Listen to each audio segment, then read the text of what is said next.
यहाँ पे जो शुरुआत हुई, क्योंकि पहले एक कंपनी में थे, वो किसी कारणवश बंद हुई, फिर आपने दोबारा से शुरुआत किया, तो अब आपके पास दोनों अनुभव इकट्ठे। तो शुरुआत जब तो आपके जो शुरुआत में कैसे चैलेंज आए, वो अनुभव कुछ बताएं कुछ। बिल्कुल सर। ऐसा पुरानी कंपनी में जब मैंने शुरुआत की डायरेक्ट सेलिंग की, तो शुरुआत में चैलेंज तो होते सर, नॉलेज थी नहीं, पता था नहीं।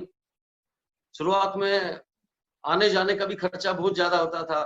किसी को प्लान दिखाने जब जाना होता था तो एक शहर से दूसरे शहर में जाना, पेट्रोल का खर्चा, ट्रेन में जाना, बस में जाना, ऑटो लेके जाना, साथ में स्कूटर पे जाना, और वो खट्टे मीठे अनुभव जो आप बात कर रहे हो कि पैसा इतना खर्च हो गया कि शुरुआत के 2 साल के अंदर तकरीबन 2 से 3 लाख रुपए का कर्जा भी हो गया था।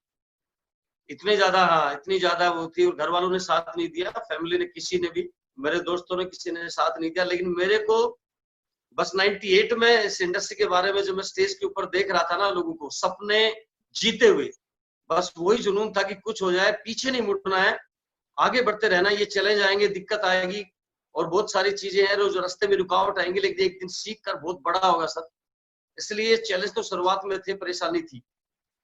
तो यहाँ जब शुरुआत किया आपने, तो उस समय क्या चैलेंजेस आए, वो भी थोड़ा अनुभव शेयर करिए। कि जैसे, क्योंकि पहले का अनुभव था, लेकिन फिर भी आपने कहा कि एजुकेशन सिस्टम यहाँ का अलग था, यहाँ के प्रोडक्ट डिफरेंट थे, तो नया चीज दोबारा से आपको जीरो करना पड़ा।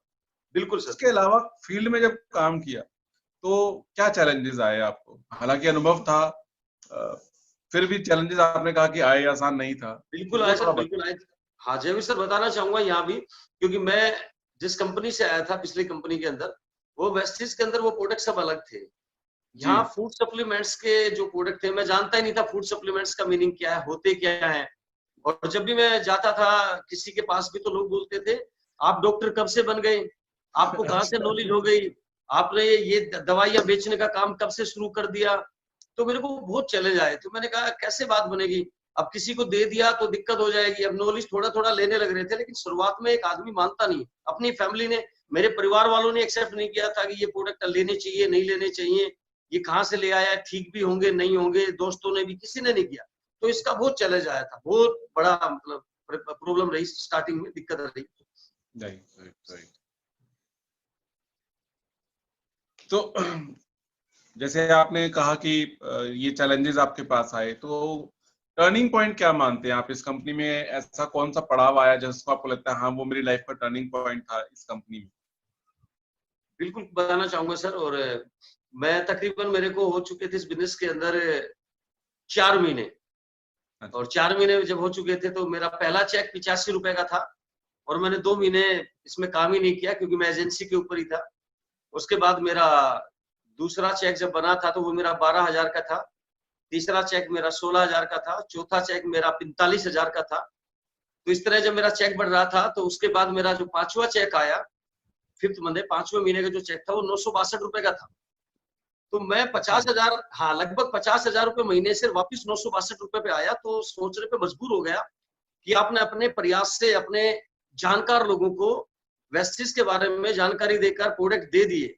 और मैंने बहुत सारे लोगों को प्रोडक्ट दिए, लेकिन नॉलेज इतनी ज्यादा नहीं थी, ज्ञान इतना नहीं था, तो लोगों को सिर्फ 2-3-4 हजार के प्रोडक्ट में देता चला गया। और मेरे कहने से उन्होंने ले भी लिए, लेकिन किसी को पता ही नहीं था। तो 5वें महीने सेल हुई नहीं, तो मेरा चेक 962 रुपए का आ गया।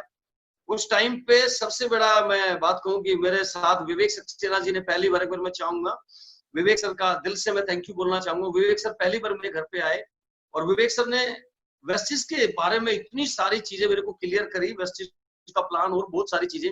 वो मेरी जिंदगी में टर्निंग पॉइंट था, विवेक सर का मिलना। उसके बाद मैंने पीछे मुड़कर नहीं देखा, और कैसे गुरु के साथ मैंने इस सिस्टम को रियली, उस दिन से मैंने उनकी उंगली पकड़ ली, और उस दिन से मैंने चलना स्टार्ट कर दिया। सही, बहुत बढ़िया।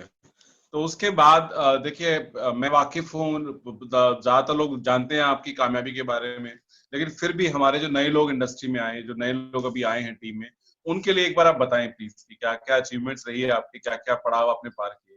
बिल्कुल बताना चाहूंगा जयवीर सर। मेरा पहला चेक 85 रुपए का था वेस्टीज में, जैसे मैंने बताया। और मेरा हाईएस्ट चेक है 16.5 लाख रुपए महीना। और मैंने वेस्टीज से, कहते ना, 1 करोड़ नहीं, 2 करोड़ नहीं, 3 करोड़ नहीं, अभी लोग कहते थे इस इंडस्ट्री से कितना पैसा कमाया है। और मैंने यहाँ से तकरीबन सर 5 करोड़ के आसपास की इनकम मैंने वेस्टीज से कमाई। वेस्टीज से मेरा आया बोनस। और वेस्टिज से मैंने 5 गाड़ियां परचेज करी है और मेरे पास इसमें 2 लग्जरी कार है, जिसमें एक ऑडी A3 मेरे पास है। पिछले 5 साल से मैं लगातार ऑडी A3 को चला रहा हूँ और पिछले तकरीबन 2 साल से मेरे पास जैगवार है और जिसका एक ड्रीम मैंने देखा था आज से 22 साल पहले, वो इस इंडस्ट्री में जब मैं आया था कि मेरे पास भी तकरीबन करोड़ों रुपए की गाड़ी होगी, तो 1 करोड़ की गाड़ी का मैंने सपना देखा, तो वो सपना मेरा पूरा हुआ। इस सपने को मैंने जिया था और नेक्स्ट भी मेरा बहुत बड़ा सपना है। तो आज खुशी इस बात की है कि मेरे पास ये सारी चीजें नहीं है। मैं ये भी कहना चाहूंगा, आज मेरी टीम के अंदर तकरीबन 19 लोग ऐसे हैं जिनके पास ऑडी, मर्सिडीज, BMW और जैगवार जैसी गाड़ी वेस्टिज की वजह से है सर। तो वेस्टिज का मार्केटिंग प्लान और वेस्टिज के प्रोडक्ट रियली, मैं तो एक बार कहना चाहूंगा ऐसा प्लान मैंने जिंदगी में देखा नहीं। साथ में आज मेरी टीम के अंदर तकरीबन 1 लाख लोगों का परिवार है। मैं को अपने मानता हूँ कि 21 लाख लोग पिछले 8 साल के साथ जुड़े हैं और सैकड़ों लोगों के पास अपनी छोटी जो ड्रीम कार जिन लोगों ने बनाई थी वो कारें हैं और बहुत सारे लोग सर ऐसे जो आज मेरी टीम के अंदर 13 लाख वेस्टिज की वजह से एक बढ़िया घर है उसमें रह रहा हूँ आज और मैंने 15 कंट्री वेस्टिज की वजह से मैं होकर हूँ। ये छोटी सी अचीवमेंट है सर।